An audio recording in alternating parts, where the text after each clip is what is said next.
ancients called it the skull's shining breath, not because it strengthened the lungs, but because it changed the face. What they understood long before microscopes or clinical trials is something modern physiology is only beginning to confirm.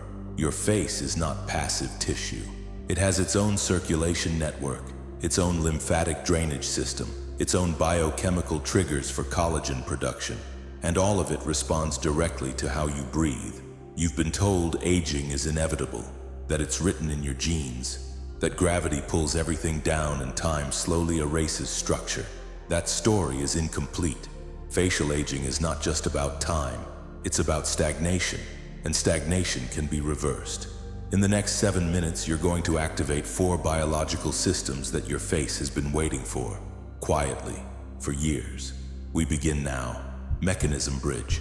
Here is what Kapalabhati does that no cream, serum, or external treatment can replicate. The diaphragm is not just a breathing muscle, it's a pressure pump.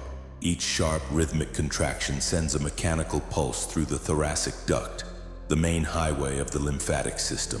That pressure doesn't stay in the chest.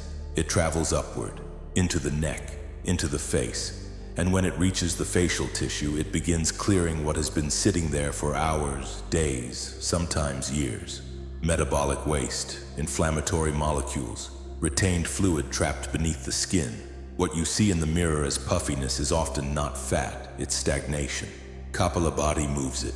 Imagine twisting water out of a soaked cloth. The cloth is your face. The breath is the force wringing it out.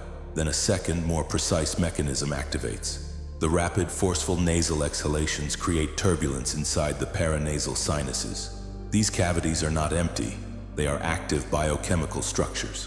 In 1995, researchers discovered that the lining of the human sinuses continuously produces nitric oxide at concentrations far higher than any other tissue in the body.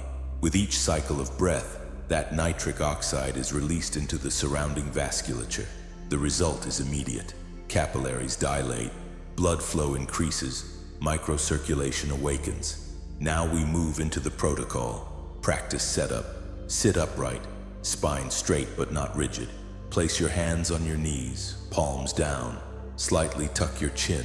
Close your mouth completely. Within the first minute, you may feel warmth spreading across your face, a subtle tingling along the cheekbones, a release of pressure beneath the eyes. These are not side effects. They are signals that circulation is returning. Let them happen. The Hatha Yoga Pradipika, written in the 15th century, describes Kapalabhati as a method for purifying the structures of the head, not just the lungs. You're about to understand why. The 7-minute protocol. Phase 1. Activation. 2 minutes. 60 pumps per minute. Begin. Short, sharp exhale through the nose. Let the inhale happen passively. It will come on its own. 1 pump per second. Feel the abdomen contract. Feel the diaphragm push upward. Now notice something subtle, above the collarbones. Each pulse you generate is traveling upward through the thoracic duct.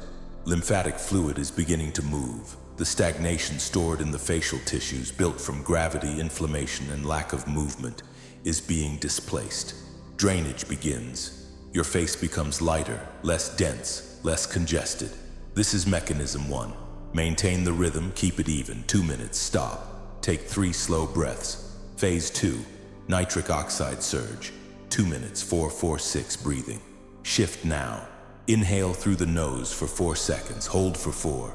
Exhale slowly for 6. During the hold phase, something precise is happening. The sinuses, already stimulated by the previous breathing, are now pressurized in stillness. In that quiet compression, they release nitric oxide into surrounding tissues. That gas diffuses into the endothelial lining of facial capillaries. The vessels expand.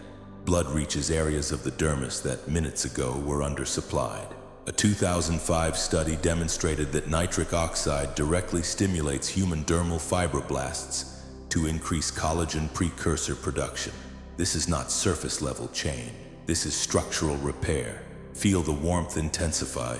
Notice it spreading across the cheekbones. That is your capillary network opening.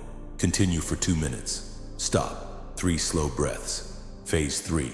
Cellular reset. 3 minutes. 80 pumps per minute. Return to Kapalabhati. Faster now. 80 pumps per minute. As carbon dioxide levels rise slightly during rapid breathing, the Bohr effect activates. This shifts how hemoglobin releases oxygen. Instead of holding onto it, red blood cells begin delivering oxygen more efficiently, specifically to tissues with higher metabolic demand, like your skin. Cellular turnover accelerates. Surface cells receive the signal to regenerate faster. Now feel the difference. This is no longer warmth, it's heat. The small muscles of the face are activating rhythmically with every breath. The zygomaticus, the orbicularis oculi, the buccinator, muscles that define expression, contour, and structure. They are being stimulated in a way no conscious exercise can replicate. 3 minutes. Do not stop. Now stop. Sit completely still. Observe your face, not in the mirror but from within. Something has changed. Now let's break down what just happened. During phase 3, the slight increase in carbon dioxide triggered the Bohr effect. In simple terms, your body became more efficient at delivering oxygen exactly where it was needed most. The dermis, often undernourished in sedentary men, especially after 45, is one of those areas. Oxygen is required for cell turnover, for collagen synthesis, for repair. You delivered it directly. This is mechanism 3. Mechanism 4 is slower but just as powerful. Every pulse of Kapalabhati created micro-contractions in the facial muscles. The zygomaticus major, shaping the mid-face. The orbicularis oculi, controlling eye structure and alertness. The buccinator, defining cheek architecture. These muscles don't respond to passive treatments. They respond to repeated neurological activation. Across these 7 minutes, you initiated that process. In 2016, a randomized controlled trial showed that a single session of yogic breathing significantly reduced markers of inflammation. Interleukin-1 beta, interleukin-8, and MCP-1. These are not abstract markers. They are directly linked to tissue degradation, collagen breakdown, and vascular dullness in aging skin. One session begins to disrupt that pattern. Now extend that to 21 days. Lymphatic drainage becomes consistent. Nitric oxide production stabilizes at a higher baseline. Capillary tone improves. Facial muscles begin to hold structure more efficiently. The result is not cosmetic, it's biological. Reduced puffiness, improved circulation, a subtle lift driven from within. This practice never became mainstream. It predates an entire industry built on treating symptoms rather than restoring function. The yogic traditions that preserved Kapalabhati didn't have imaging technology, but they observed something real. Breath changes tissue, breath changes the face, and they were right. You are no longer approaching this as a consumer. You are practicing it as a mechanism. During phase 2, when you held the breath, did you feel the warmth spread across your cheekbones? Notice which side activated first. There's a pattern there. Most men believe aging is written into their genetics, but what this reveals is something else.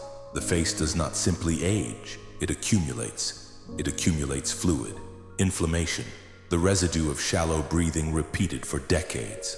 Kapalabhati is not a beauty ritual. It is a maintenance protocol for a system that requires movement, pressure, and circulation, not stillness. Time does not sculpt your face. Biology does, and biology responds when you give it instructions. A few minutes ago, you gave your face a signal it may not have received in years. And now, that signal is moving through the system.